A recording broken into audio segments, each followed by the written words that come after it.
തമിഴ്നാട് കരൂർ ദുരന്തത്തിൽ ടിവിക്ക് അധ്യക്ഷൻ വിജയ്ക്ക് CBI summons. ഈ മാസം 12-ന് ഡൽഹിയിലെ ഓഫീസിൽ ഹാജരാകണമെന്നാണ് നോട്ടീസ്. മനേഷ് മൂർത്തിയുടെ ചെന്നൈയിൽ നിന്ന് വിശദാംശങ്ങളുമായി.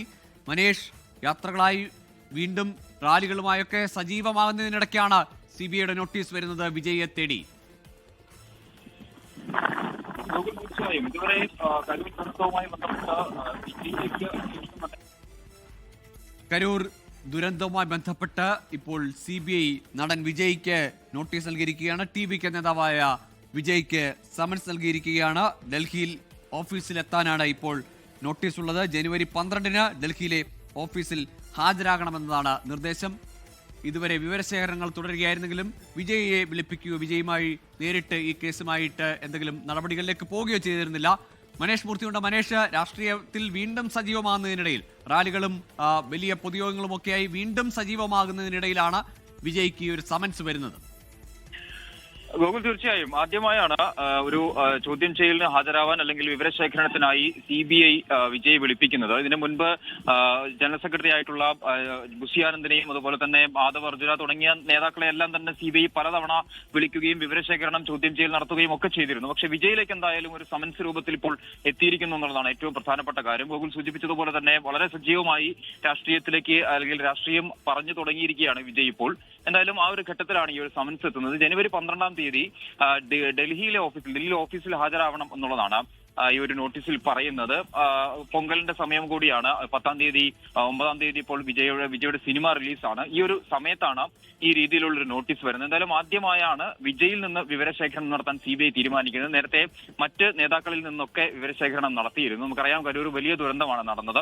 അതിനുശേഷം വിജയ് കുറച്ചു കാലം വലിയ തോതിലുള്ള പരിപാടികൾക്കൊന്നും പോയിരുന്നില്ല. മാത്രമല്ല, വിവിധ സർക്കാർ ഈ പറഞ്ഞ രീതിയിൽ സർക്കാരാണെങ്കിലും സർക്കാർ പരിപാടികൾക്കൊക്കെ നിയന്ത്രണങ്ങൾ ഏർപ്പെടുത്തുന്ന ഒരു നിലയും ഉണ്ടായിരുന്നു. അതിനുശേഷം ഇപ്പോൾ ഈറോഡ് ഒരു വലിയ റാലി അല്ലെങ്കിൽ ഒരു പൊതുയോഗം വിജയ് സംഘടിപ്പിച്ചു. അതിനുശേഷം അടുത്ത പൊതുയോഗങ്ങൾ സംബന്ധിച്ച് ചർച്ചകൾ നടക്കുന്നതിനിടെയാണ് ഈ രീതിയിലൊരു സമൻസ് ഇപ്പോൾ വരുന്നത്. ഗൂഗിൾ മനീഷ്, മാത്രമല്ല ഇപ്പോ ഈ കഴിഞ്ഞ ദിവസങ്ങളിൽ അല്ലെങ്കിൽ ആദ്യഘട്ടത്തിൽ ഇതിന്റെ അന്വേഷണം നടത്തുമ്പോൾ സംസ്ഥാന സർക്കാരിന്റെ കീഴിലുള്ള അന്വേഷണം നടക്കുന്ന ഘട്ടത്തിലോ ആ സമയത്തൊന്നും അങ്ങനെ വിജയിയുടെ പേരെടുത്ത് കടന്നാക്രമണത്തിനൊന്നും DMK നേതാക്കൾ പോലും തയ്യാറായിരുന്നില്ല. പക്ഷേ ഇനി ഈ കഴിഞ്ഞ ദിവസങ്ങളിലുള്ള പ്രചാരണത്തിന്റെ ഈ കരൂർ ദുരന്തത്തിന് ശേഷം വരുമ്പോൾ പോലും DMKയെയും നേതാക്കളെയും സ്റ്റാലിനെയും അടക്കം കടന്നാക്രമിക്കുന്ന വിജയെ കണ്ടതാണ്. ഇനി അപ്പോൾ അങ്ങനെ ഒരു മയമൊന്നും ഉണ്ടാവില്ല. പ്രത്യേകിച്ച് ഈ സമൻസ് കൂടി ഒരു രാഷ്ട്രീയ ആയുധമായി മാറാൻ സാധ്യതയുണ്ടല്ലോ. തീർച്ചയായും ഓരോ യോഗങ്ങൾ ഓരോ പൊതുയോഗങ്ങൾ എടുത്ത് പരിശോധിച്ചാലും വിജയ് കൃത്യമായ രാഷ്ട്രീയം, അത് DMKയെ രൂക്ഷമായി വിമർശിക്കുന്ന ഒരു നില തന്നെയാണ് എല്ലാ പൊതുയോഗങ്ങളിലും നമുക്ക് കണ്ടുവരുന്നത്. BJP എന്ന് പറയുന്നത് ആശയപരമായുള്ള എതിരാളികൾ മാത്രമാണ് BJP എന്നും കളത്തിലുള്ള അല്ലെങ്കിൽ രാഷ്ട്രീയ എതിരാളികൾ DMK ആണെന്ന് എപ്പോഴും വിജയ് പറയുന്നതാണ്.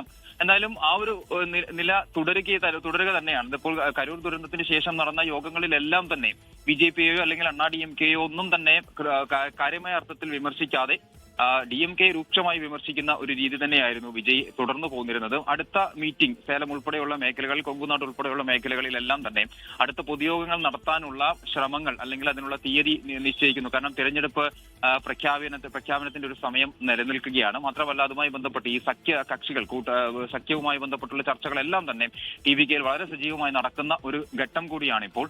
ആ ഒരു സമയത്താണ് എന്തായാലും ഈ ഒരു സമൻസ് എത്തുന്നത്. അപ്പോൾ ഇനിയിപ്പോൾ നേരിട്ട് വിജയിലേക്ക് തന്നെ ഒരു അന്വേഷണം എത്തുന്നു അല്ലെങ്കിൽ CBI ചോദ്യം ചെയ്യാൻ വിളിപ്പിച്ചിരിക്കുന്നു എന്നത് രാഷ്ട്രീയമായി തന്നെ DMK ഉപയോഗിക്കാനുള്ള സാധ്യത വളരെ കൂടുതലാണ്. കാരണം അത്ര രൂക്ഷമായ ഭാഷയിൽ തന്നെയാണ് DMK വിമർശിക്കുന്നത് വിജയ്. ഓരോ ഘട്ടത്തിലും ഓരോ പൊതുയോഗങ്ങളിലും എല്ലാം തന്നെ, അല്ലെങ്കിൽ ഈവൻ ട്വീറ്റുകളിലാണെങ്കിൽ കൂടിയും DMK മാത്രം വിമർശിച്ചുകൊണ്ടാണ് വിജയ് മുൻപോട്ട് പോകുന്നത്. അപ്പോൾ സ്വാഭാവികമായും തിരഞ്ഞെടുപ്പ് അടുക്കുന്ന ഒരു സാഹചര്യമുണ്ട്. ആ ഒരു സമയത്ത് DMK എന്തായാലും ഇതിനെ രാഷ്ട്രീയമായി തന്നെ ഉപയോഗിക്കുമെന്ന് തന്നെ പ്രതീക്ഷിക്കണം. കാരണം അത്ര രൂക്ഷമായ വിമർശനമാണ് വിജയുടെ ഭാഗത്ത് നിന്ന് പല ഘട്ടങ്ങളിലും ഉണ്ടായിട്ടുള്ളത്. എന്തായാലും സമൻസ് ഇപ്പോൾ വന്നിരിക്കുന്നു. ജനുവരി 12-ാം തീയതി ഡൽഹിയിൽ ഹാജരാകണമെന്നുള്ളതാണ്, ഡൽഹി ഓഫീസിൽ ഹാജരാകണമെന്നുള്ളതാണ് ഈ സമൻസിൽ പറയുന്നത്. മറ്റു കാര്യങ്ങൾ, അത് TVKയുടെ ഭാഗത്തു നിന്നുള്ള പ്രതികരണമൊക്കെ ഇനി വരേണ്ടതുണ്ട്. അതെന്തായാലും അല്പസമയത്തിന് നമുക്ക് ലഭിക്കും എന്നാണ് പ്രതീക്ഷിക്കുന്നത്. മനുഷ്യ മാത്രമല്ല, ഈ TVKയുടെയും വിജയുടെയും രണ്ടാം വരവ്, അതിലും ഈ ജനകീയ പിന്തുണ അല്ലെങ്കിൽ ആളുകളുടെ ആരാധകരുടെ സാന്നിധ്യമൊക്കെ റാലികളിൽ ഉറപ്പിക്കുന്നു. വിജയ് ഒരു പോറലുമില്ലാതെ വീണ്ടും രാഷ്ട്രീയത്തിലേക്ക് തിരികെ വരുന്നു എന്ന പ്രതീതി ഉണ്ടാക്കുന്നു. അവിടെ പനീർസെൽവത്തിന്റെ DMK TVKയുമായി സഹകരിക്കാനുള്ള ആലോചനകളൊക്കെ നടത്തുമ്പോഴാണ്, അല്ലെങ്കിൽ വിജയ്ക്കൊപ്പം നിന്നാൽ അതൊരു കരുത്താണ് എന്ന് പല കക്ഷികളും കരുതുന്ന ഘട്ടത്തിൽ കൂടിയാണ് കരൂരിലേക്ക് വിജയെ നേരിട്ട് കണക്ട് ചെയ്യുന്ന തരത്തിൽ സമൻസ് വരുന്നത്? രാഷ്ട്രീയ സഖ്യങ്ങൾക്കും ഒരുപക്ഷെ അത് നിഴലിലാക്കുന്നതാണല്ലോ ഈ സമൻസ്. ഗോകുൽ അത് തന്നെയാണ്. അതായത് കരൂർ ദുരന്തത്തിന് ശേഷം വിജയ് പങ്കെടുത്തത് 3 പരിപാടികളിലാണ്, 3 പൊതുപരിപാടികളാണ് പങ്കെടുത്തത്. അതൊന്ന് ഇൻഡോർ മീറ്റിംഗ് ആയിരുന്നു. കാഞ്ചീപുരത്ത് നടന്നത് 5000 പേർ മാത്രം പങ്കെടുത്തുള്ള പരിപാടിയായിരുന്നു. പുതുച്ചേരിയിലും സമാനമായ റെസ്ട്രിക്ഷൻ തന്നെയായിരുന്നു കൊണ്ടുവന്നിരുന്നത്. 5000 പേരെ മാത്രമാണ് അവിടെ പങ്കെടുപ്പിച്ചത്. പക്ഷേ അതിനുശേഷമാണ് ഈറോഡ് നടന്ന ആ ഒരു പൊതുപരിപാടി, അത് പൊതുയോഗം, അത് അവിടെ വലിയ തോതിലുള്ള സജ്ജീകരണങ്ങൾ ഒരുക്കിയിരുന്നു. അതായത് ഒരാൾക്ക് പോലും ഒരു പ്രശ്നങ്ങളും ഇല്ലാത്ത രീതിയിൽ KS സെങ്കോട്ടയ്യനായിരുന്നു, TVKയുടെ ചീഫ് കോർഡിനേറ്റർ ആയിക്കോട്ടെ KS സെങ്കോട്ടയ്യനായിരുന്നു അതിന്റെ മുഴുവൻ ചുമതലയും നിർവഹിച്ചിരുന്നത്. സെങ്കോട്ടയ്യന്റെ ഒരു രാഷ്ട്രീയ പരിചയവും മറ്റ് കാര്യങ്ങളും ഒക്കെയാണ് ആ ഒരു സമയത്ത് നമുക്ക് കാണാൻ സാധിച്ചത്. എന്തായാലും അത് വളരെ കൃത്യമായി തന്നെ നടത്തി. അത് വലിയ ഒരു തിരിച്ചുവരവ് തന്നെയായിരുന്നു വിജയെ സംബന്ധിച്ച്. കാരണം നിയന്ത്രണങ്ങൾ ഇല്ലാതെ ഒരിടം കണ്ടെത്തുകയും അവിടെ പരമാവധി ആളുകളെ പങ്കെടുപ്പിച്ചുകൊണ്ടുള്ള ഒരു പരിപാടി, അത് വലിയ വിജയമായി തന്നെയാണ് TVK ഉയർത്തിക്കാട്ടുന്നത്.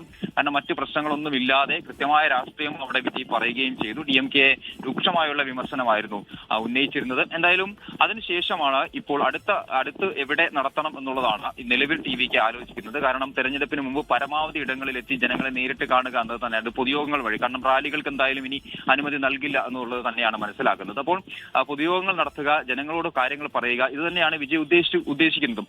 മാത്രമല്ല ഗോകുൽ സൂചിപ്പിച്ചതുപോലെ ഈ സഖ്യം സംബന്ധിച്ചുള്ള ചർച്ചകൾ വളരെ സജീവമായി നിലനിൽക്കുന്നു. കഴിഞ്ഞ ദിവസം KS സെങ്കോട്ടയ്യൻ പറഞ്ഞത് മുൻ മുഖ്യമന്ത്രിയായിട്ടുള്ള O. പനീർശെൽവം TVKയുടെ ഭാഗമാകും എന്ന് പറഞ്ഞു. മാത്രമല്ല അമ്മാമക്കൾ മുന്നേറ്റ കഴകം, അതായത് മുൻപ് DMKയിൽ നിന്നും പുറത്താക്കപ്പെട്ട TTV ദിനകരൻ രൂപീകരിച്ച അമ്മാമക്കൾ മുന്നേറ്റ കഴകം, അത് ഈ TVK സഖ്യത്തിന്റെ ഭാഗമാകും എന്ന് പറഞ്ഞു. അങ്ങനെ സഖ്യവുമായി ബന്ധപ്പെട്ടുള്ള ചർച്ചകൾ വളരെ സജീവമായി നടക്കുന്ന ഒരു സമയം കൂടിയാണ് ഇപ്പോൾ. ആ ഒരു സമയത്താണ് ഇപ്പോൾ ഈ ഒരു സമൻസ് എത്തുന്നത്. രാഷ്ട്രീയമായി തീർച്ചയായും അത് ഉപയോഗിക്കപ്പെടും എന്ന് തന്നെയാണ് നമുക്ക് മനസ്സിലാക്കാൻ സാധിക്കുന്നത്. എന്തായാലും DMKയുടെ ഭാഗത്തു നിന്നുള്ള പ്രതികരണം ഇതുമായി ബന്ധപ്പെട്ട് ഉടൻ തന്നെ വരാനുള്ള സാധ്യതയുണ്ട്. എന്തായാലും അതിനെ ഈ പറഞ്ഞ തെരഞ്ഞെടുപ്പ് വരുന്നു, സഖ്യ രൂപീകരണം സംബന്ധിച്ച ചർച്ചകൾ നടക്കുന്നു. ആരൊക്കെ TVKയിലേക്ക് വരുമെന്ന് സെങ്കോട്ടയ്യൻ തന്നെ പറയുന്നു. അതായത് മുൻ മുഖ്യമന്ത്രി പനീർശെൽവം ഉൾപ്പെടെയുള്ള ആളുകൾ വരും എന്ന് സെങ്കോട്ടയ്യൻ പറയുന്നു. അങ്ങനെ കൃത്യമായ അർത്ഥത്തിലുള്ള ഒരു മുൻപോട്ട് പോക്കാണ് TVK നടത്തിക്കൊണ്ടിരിക്കുന്നത്. മാത്രമല്ല അത് കൂടാതെ ഈ പറഞ്ഞ രീതിയിലുള്ള നിരവധി റാലികൾ പ്ലാൻ ചെയ്യുന്നുണ്ട്, പൊതുയോഗങ്ങൾ പ്ലാൻ ചെയ്യുന്നുണ്ട്. അപ്പോൾ അതിനെയൊക്കെ ഇനി ഇതിനെയൊക്കെ രാഷ്ട്രീയമായി തന്നെ എതിർക്കാൻ ഈ ഒരു സമൻസിലൂടെ സാധിക്കുമെന്നുള്ളതാണ് നമുക്ക് മനസ്സിലാക്കുന്നത്. എന്തായാലും അതിനെ തന്നെയായിരിക്കും DMK. ഏതായാലും സെപ്റ്റംബർ 27 41 പേരുടെ മരണത്തിന് 100-ലധികം പേർക്ക് പരിക്കേൽക്കുകയും ഇടയാക്കിയ ആ കരൂർ ദുരന്തത്തിന് ശേഷം വീണ്ടും രാഷ്ട്രീയത്തിൽ സജീവമാകുമ്പോഴാണ് ജനനായകൻ ഇളയ ദളപതിക്ക് മുന്നിൽ ഒക്കെ ഇപ്പോൾ CBIയുടെ സമൻസ് വരുന്ന കരൂർ ദുരന്തത്തിൽ അതിനി എങ്ങനെ വിജയുടെ രാഷ്ട്രീയ നീക്കങ്ങളെ, രാഷ്ട്രീയ ഭാവിയെ, സഖ്യസാധ്യതകളെയൊക്കെ ബാധിക്കുമെന്നാണ് കണ്ടറിയേണ്ടത്. ലോകത്തെവിടെയായാലും ഏത് സമയത്തും 24 വാർത്തകളും ഓഗ്മെന്റഡ് റിയാലിറ്റി പാക്കേജുകളും എക്സ്പ്ലെയിനറുകളും വിശദമായി കാണാൻ ഞങ്ങളുടെ YouTube ചാനൽ നിങ്ങൾക്ക് സബ്സ്ക്രൈബ് ചെയ്യാം.